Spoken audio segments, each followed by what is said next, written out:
नमस्कार दोस्तों, जय हिंद, जय भारत। दोस्तों, आज ये वीडियो डालने का एक बहुत बड़ा उद्देश्य है और आज ये उद्देश्य इतना बड़ा है कि आज जो व्यक्ति समाज में लोगों को बिना किसी जाति धर्म के न्याय दिलाता है और सब गरीब लोगों को, आप लोग हमारी फेसबुक प्रोफाइल पर देखेंगे कि मैं कम से कम 25,000 पोस्ट डाल चुका हूँ और 2012 से लगातार समाज हित में ही लिख रहा हूँ, क्योंकि मेरा मानना है जहाँ कलम लिखती है वहाँ तस्वीर बदलती है। और ऐसी ही हमारी एक पहचान है काली स्याही के नाम से, और मैं एक डिटेक्टिव प्राइवेट एजेंसी संचालित करता हूँ काली स्याही के नाम से। दोस्तों, आज मैं स्वयं पीड़ित हूँ। जो व्यक्ति समाज में लोगों को न्याय दिलाता है, आज वो व्यक्ति कैसे टारगेट हुआ, आज मेरा भी दर्द है अपना। और ये पीड़ा इतनी बड़ी है कि आज 6-7 दिन हो गए हैं कि आप समझिए, ना तो रात में नींद आ रही है और ना ही दिन में सुकून मिल रहा है। और इंतज़ार है तो सिर्फ उस प्रशासन के जवाब का, जिस प्रशासन के लिए आज हमने खुद अपना दर्द लिखा है। और आज हम बताएंगे कि हम कितने अपराधी हैं और कितने हम सत्यवादी हैं। दोस्तों, जैसा कि आप लोग फेसबुक पे 2012 से जो मैंने अकाउंट बनाया, तब से लोग ऑनलाइन मुझसे जुड़ रहे हैं। और ऑनलाइन जुड़ने, डिजिटल आज जो फ्रेंडशिप है, उसकी वजह से आज अच्छे अच्छे लोग भी मिल रहे हैं। कई राज्यों में हमने भ्रमण किया, कई राज्यों के लोगों को हमने हिंदी भाषी क्षेत्रों में लोगों को न्याय दिलाया, सिर्फ अपनी कलम की दम पर और लीगल ड्राफ्टिंग की दम पर। आज ही मैं जगह जगह क्षेत्रों में जाता हूँ, लोग मुझे हायर करते हैं, मुझे फेसबुक पर देखते हैं, अपनी समस्या बताते हैं, तो हम उसे लिख करके ड्राफ्टिंग करके उनसे कहते हैं कि जहाँ पर भी आपका डाकखाना है आप वहाँ से लें, क्योंकि जहाँ पर भी डाकखाना है वहाँ पर हमारा कार्यालय है। मैं एक ऐसा व्यक्ति हूँ जो व्यक्तियों को डाकखाने के थ्रू जो है लोगों को न्याय दिलाता हूँ। दोस्तों, अभी हुआ क्या कि जैसे कि हमारे क्षेत्र में, हमारा ही नहीं पूरे आज भारत का ही क्षेत्र है कि प्रिंट मीडिया ने आज जो अपना ब्रांड नाम बनाया है, उसका एजेंसी जो लोग आज लेते हैं और फिर लोग थाने की और आसपास क्षेत्र अवैध कार्यों को लेकर के दलाली करते हैं और एक मोटा पैसा कमाते हैं, तभी वो प्रिंट मीडिया की भरपाई कर पाते हैं कि महीने में 50,000 रुपये की अगर प्रिंट मीडिया की कॉपी बिक रही है ब्रांड की, कथित ब्रांडों की, तो आप ये समझिए उनकी भरपाई कोई सोशल वर्कर या समाज सेवक नहीं कर रहा है। जो लोग इस तरीके की 8वीं पास, कक्षा 8 पास, हाई स्कूल इंटर पास, ये लोग जो हैं थानों और क्षेत्र की मीडिया के नाम से जो है पत्रकार कहलाते हैं और पत्रकारिता के नाम पर ये लोग उगाही करते हैं। ऐसा ही थोड़ा क्षेत्र में विरोधाभास रहता है, क्योंकि मैं एक एडवोकेट हूँ तो लोग मेरे पास आते हैं और मैं एक सत्यवादी बिल्कुल हूँ। मैं डरता किसी से भी नहीं हूँ। अभी मैं बताऊँगा मेरे साथ क्या हुआ है और लोग क्या चाहते हैं। तो लोग जो आते हैं, मैं उनकी जो है साक्ष्य जो समस्या होती है उसको कागज़ पर लिख देता हूँ।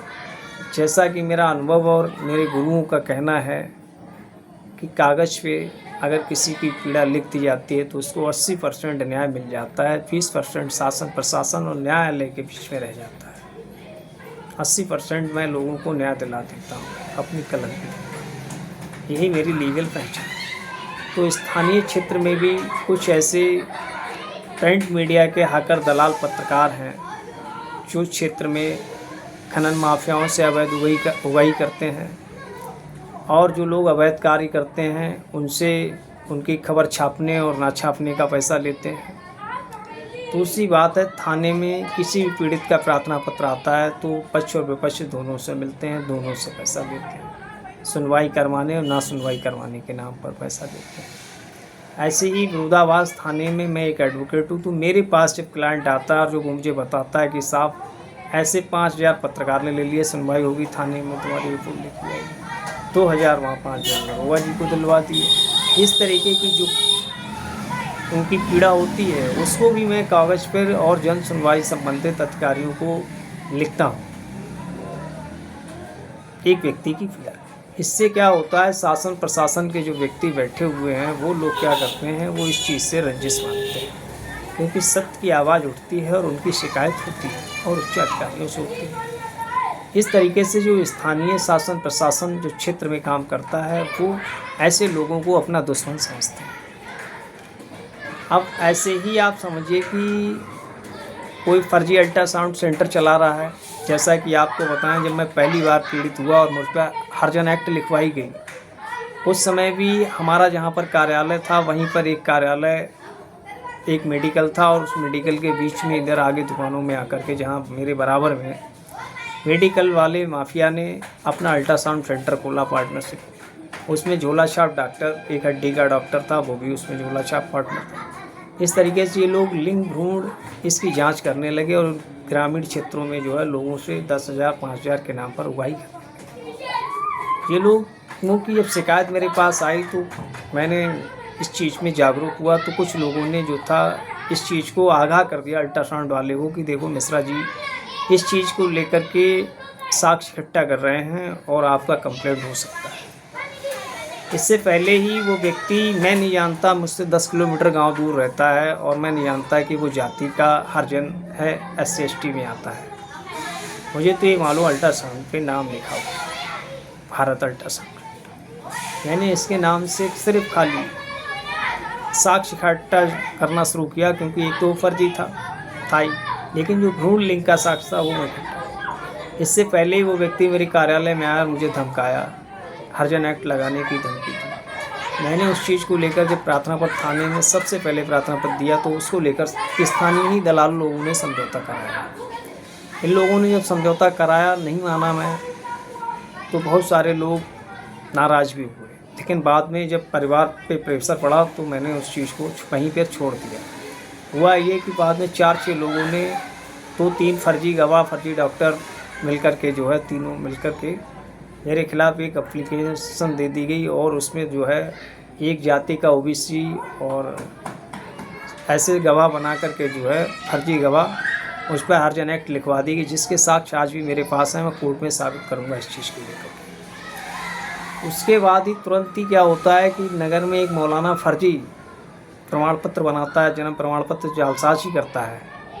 तो उसकी जब शिकायत होती है, उसका एक पीड़ित आता है और उसके जब मैं देखता हूँ फर्जी जन्म प्रमाण पत्र, जिसको लेकर के अभी ही कोर्ट में हाल ही में फतेहगंज थाना पूर्वी में 2 पूर्व इंस्पेक्टर, 3 दरोगा और 1 महिला कांस्टेबल सहित 2 मौलाना और कुल मिला के 13 प्रतिवादियों पर जो है परिवार दर्ज हुआ, जिसे मैं साबित कर रहा हूँ कोर्ट में।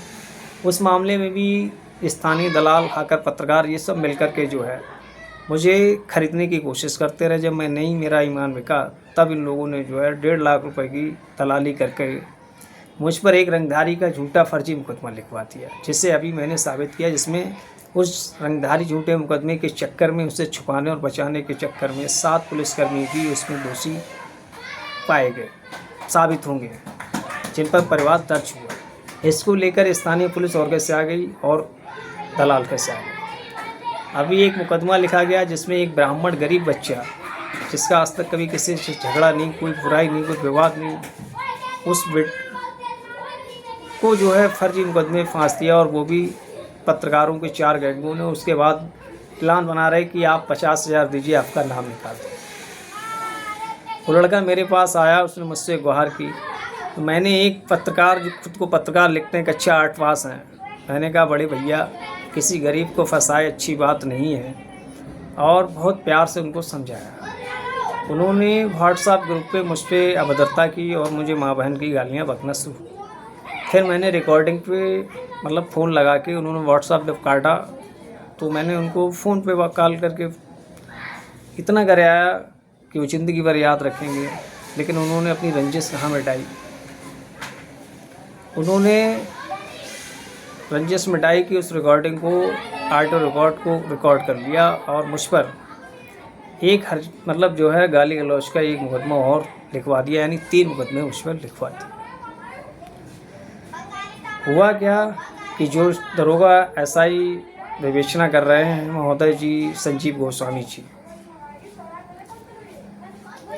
उनसे थोड़ा मैं प्रेम भाव मानता था, क्योंकि मुझे लगा कि एक अच्छे व्यक्ति हैं और मैं बहुत सम्मान करता था, एक तो भाई के नाम से और दूसरा हमारे रक्षक हैं, और मैं हर पुलिस वाले को हमेशा अपना रक्षक मानकर जो है उसका सम्मान करता हूँ और जय हिंद से उनका अभिवादन करता हूँ।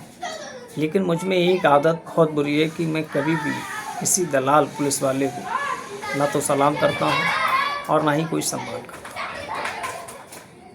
इसके लिए नगर के जो स्थानीय दलाल हैं, जो होटलों में बैठकर दलाली करते हैं, पीड़ितों के समझौते करते हैं, इन सारी चीज़ों को लेकर के हमारे नाम काली स्याही की एक हवा है कि लोग जो है जब मुझे देखते हैं तो छुप जाते हैं, दलाल भी छुप जाते हैं और ऐसे पुलिसकर्मी भी छुप जाते हैं जो दलाली करते हैं, पीड़ितों के समझौते होटलों पर करते हैं। बहुत सारी चीज़ें स्थानीय बुराइयां बनती हैं, क्योंकि लोग आते हैं, उनकी भी हमें सुनवाई करनी पड़ती है, क्योंकि मैं भी एक क्षेत्र का सम्मानित जनप्रतिनिधि भी रहा हूँ और आगे भी हूँगा, और कोशिश कर रहा हूँ कि एक दिन सत्ता के पक्ष तक भी पहुँचूँ, अगर लोगों ने चाहा तब। क्योंकि आजकल सत्य को कोई चाहता नहीं और असत्य को लोग अपना भगवान मानते हैं, क्योंकि वो आर्थिक में बहुत मजबूत होते हैं। इसलिए तो दोस्तों, इस तरीके से जो है हम आगे बढ़ रहे थे कि हम पर जब गाली गलौज का भी 15-20 दिन पहले मुकदमा लिखवाया गया, तो आप ये समझिए जो नए इंस्पेक्टर आए राजकुमार सिंह जी, इनको उन दलालों की लाबियों ने, जो ब्रांड पत्रकारिता कहलाती है, ब्रांडों की जो है, जिनके हाकर पत्रकारिता एजेंसियां जो देख रहे हैं और थानों में जो बैठते हैं पत्रकार बन के दलाली करते हैं, जिनकी कोई योग्यता नहीं है, जिनका कोई वजूद नहीं है समाज में, लोग उनको दलाली कहते हैं। हम कुछ अनोखा नहीं कहते हैं। आप क्षेत्र में घूमेंगे, लोगों से बात करेंगे तो लोग पत्रकार नहीं, उनको दलाल कहते हैं। तो होता क्या है कि ये पूरी गुट इकट्ठी होती है और ये लोग जो है हमारे दबदबे, हमारे वजूद, हमारी सत्यता का जो दबदबा है, हमारी कलम की जो पावर है, उसको गिराने के लिए लोग एक षड्यंत्र रचते हैं। और जो नए आए SHO राजकुमार सिंह जी, जिनको ये सारे लोग मेरे खिलाफ भड़काते हैं और मेरे 2 मुकदमे पुराने दिखाते हैं कि ये रंगधार है और ये इस पर हरजन चल रही है, और इसने अभी जो मुकदमा जो है पैरवी की है रंगधारी वाले मामले में, तो उसमें क्या होता है कि इसमें पुलिस डिपार्टमेंट के लोगों पर इसने जो है लिखवा, इस तरीके से वो भड़काते हैं और बहुत सारी चीज़ें करते हैं। जबकि बहुत सारे पुलिस वाले गलत नहीं हैं, मेरा बहुत सम्मान करते हैं, और पीछे जब भी वो मिलते हैं, कभी बरेली कचहरियों में मिलते हैं तो बैठते हैं, तो वो समझाते हैं कि लोग कैसे कैसे हैं, और वो यही कहते हैं कि फतेहगंज थाने की दलाली मैंने आज तक इतनी कहीं नहीं देखी, और आप ही अकेले एक ऐसे शेर हैं जो लड़ते हैं और लोगों की आवाज़ उठाते हैं। मैं तो भाई बहुत खुश रहता हूँ कि आप अकेले ही चलते, अकेले ही लड़ते। अब ये दलाल क्या करते हैं, ये दलाल नए SHO से मिलते हैं, नए SHO को खूब भड़काते हैं। नए SHO जो अभी आए, जिनको 8-10 दिन नहीं हुए, उन्होंने मेरे बारे में इतना जान लिया, और बिना मिले, बिना कुछ भी, कि उन्होंने षड्यंत्र मुझे, जब रात्रि में मैं घर पे अकेला था, क्योंकि पिताजी 15-20 दिन से बाहर दवाई ले रहे थे, बरेली में थे भाई के पास और अस्पताल, तो घर पे कोई नहीं था, छोटा भाई था, और मैं छत पर एक केस की ड्राफ्टिंग कर रहा था। रात के 9, साढ़े 9, 9:15 बज रहे थे लगभग। एक दरोगा लक्ष्मी नारायण और एक सिपाही आकाश आते हैं, और छोटे भाई कहते हैं कि भाई संजीव मिश्रा जी कहाँ हैं, उन्हें बुलाओ। इंस्पेक्टर साहब ने बुलाया है और उनके मित्र संजीव गोस्वामी जी ने बुलाया है, और पत्रकार लोग आए, मीटिंग है, आप भी अपना पक्ष रखिए चल के।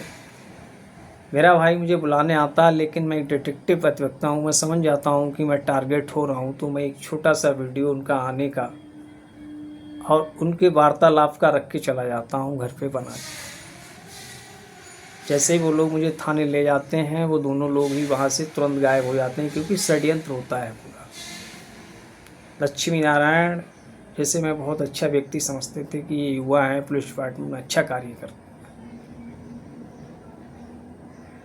आकाश सिपाही जिनको मैं बढ़िया व्यक्ति समझता था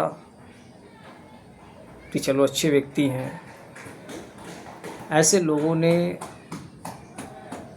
मुझे वहाँ ले जा कर के गायब हो गए। और जहाँ पर पहले से ही थाने में दलालों पत्रकारों की जो गुट बैठी हुई थी, जब मैं वहाँ गया तो मैं और समझ गया कि आज मैं टारगेट होऊंगा।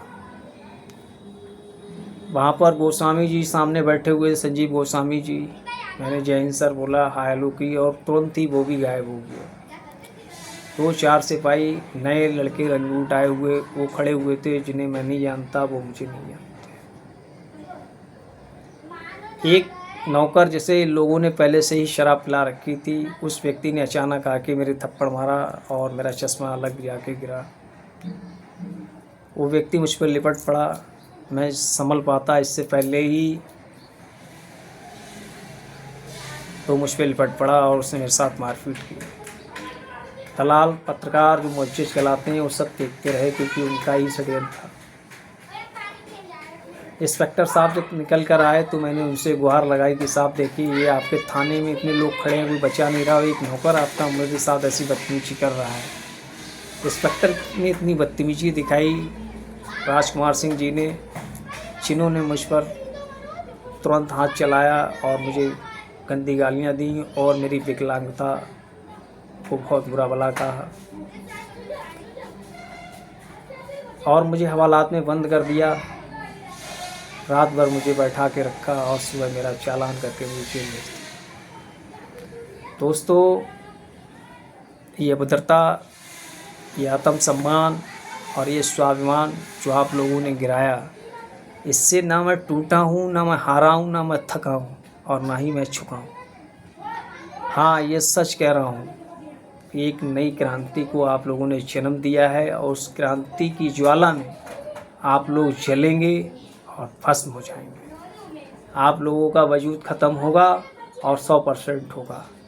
जितने भी लोग जिम्मेदार लोग हैं, आज मैं कहता हूँ, जिस थाने में एक नागरिक, सम्मानित नागरिक की सुरक्षा के लिए जहाँ लोग साथ शपथ संकल्पित खड़े हैं वर्दी पहन के, और जिनको लाइसेंस दिया गया है कि आप सुरक्षा गार्ड हैं, नागरिक के सम्मान, आत्मसम्मान और स्वाभिमान की रक्षा के लिए, ऐसे लोग खड़े रहे। और एक नौकर 2 पैसे का जो बिहार बस्ती में ठर्रागिरी करता है, थाने में लोगों के कपड़े धोता है और दारू पी के 5000 गालियाँ पुलिस वालों को भी दे रहा था, नौटंकी और ड्रामा कर रहा था, उस व्यक्ति से आप लोगों ने मुझ पर हाथ उठवाया। ये आप लोगों की शान नहीं है।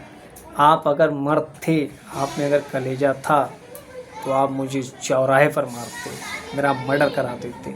आप लोगों ने मेरा मानसिक इनकाउंटर किया कि मैं ऐसा करूँगा तो बाबा आत्महत्या कर लेगा। बाबा स्वाभिमानी व्यक्ति है, कायर नहीं है, लड़ेगा और मरेगा। मेरी कलम, मैं कोई अपराधी, आतंकवादी नहीं हूँ। संजीव रामपाल मिश्रा एक ब्राह्मण हूँ जो गरीबों के लिए लड़ता है, बिना जातिवाद देखे, बिना धर्म देखे। मैं कबीरपंथी आदमी हूँ।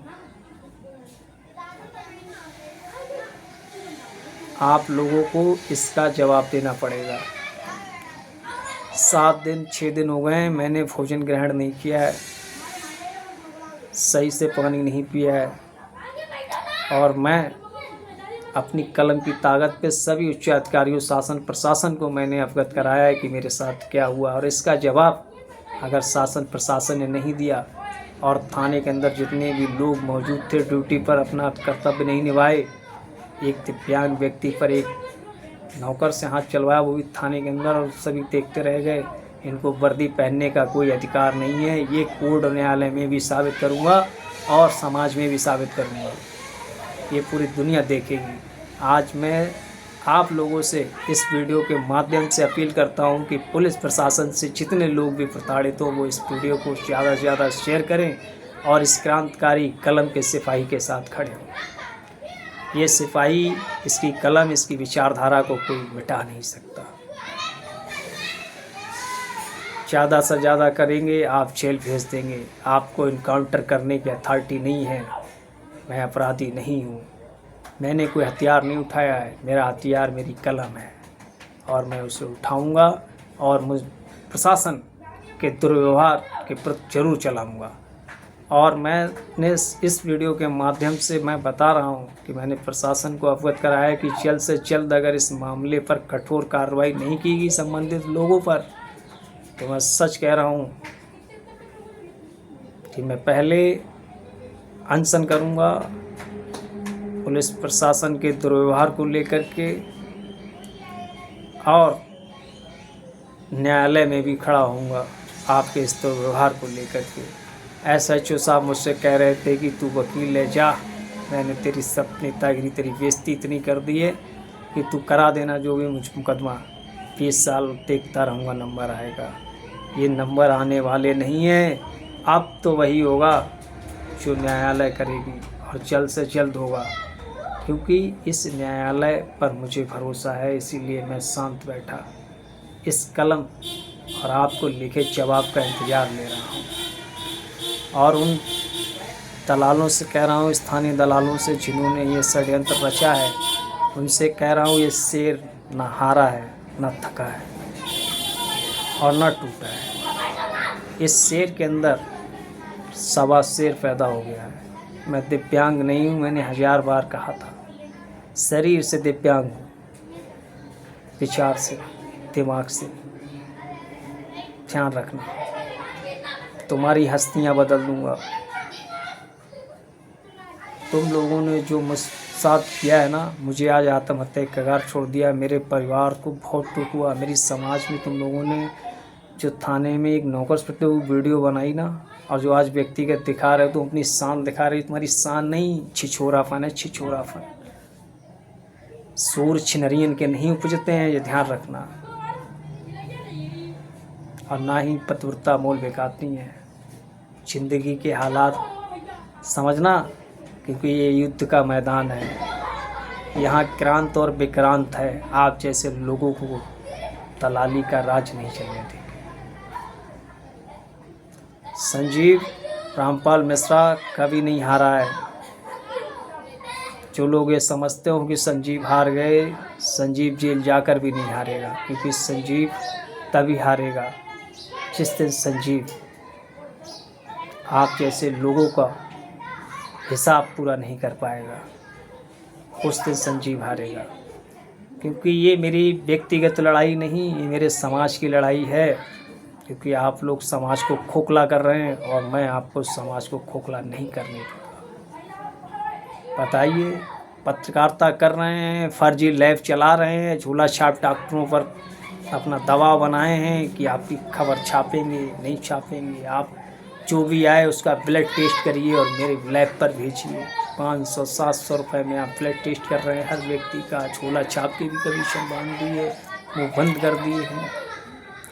और जब आप हम जैसे सच्चे लोग इन चीज़ों को, सच्चाइयों को दिखाना चाहते हैं, तब आप जैसे लोग खड़े होकर के बदनामियत करते हैं। ये कोई बदनामी नहीं है। बड़े बड़े क्रांतिकारी हुए हैं, उनके साथ बड़ा बड़ा बुरे लोगों ने जुल्म किए हैं। ये तो कुछ भी नहीं है। इन चीज़ों से डरता नहीं हूँ दोस्तों। ये तो पहले कदम का पहला कांटा है, जिसे मैंने निकाल दिया है और आगे भी निकालूंगा। लेकिन आप लोगों के लिए जो आपने बोया है वही आप लोग काटोगे, जो याद रखें। क्योंकि जो आदमी जो बोता है वही काटता है। कर्म व्यक्ति को हमेशा याद रखना फलदायी बनाता है। और आपका जो कर्म है वो आपको फल मिलेगा। मेरा जो कर्म है मुझे वो फल मिलेगा। हम वीर हैं, वीर ही रहेंगे और हम वीरों की पूजा करते हैं। आप कायरों की, गद्दारों की और दलालों की, तबलमंजों की हम पूजा नहीं करते हैं। हम वीर अमर भरत तिवारी को, भगत सिंह को, आज़ाद को पूजते हैं, गांधी को पूजते हैं। याद रखना, क्रांतिकारी दो होते हैं, एक कलम का और एक तलवार का। एक नरम दल और एक करम दल। बाबा नरम दल है, इसीलिए आप लोगों के कराने के बाद भी मानसिक इनकाउंटर जो आपने मेरा किया है ना, आप समझ लीजिएगा इसका हिसाब आपको न्यायालय में देना पड़ेगा। आपकी थू थू होगी समाज में, लोग जानेंगे आज के बाद आपको। ये बहुत बड़ा वीडियो हो गया, लेकिन ये दिल की बातें हो गई, याद रखना। जय हिंद, जय भारत।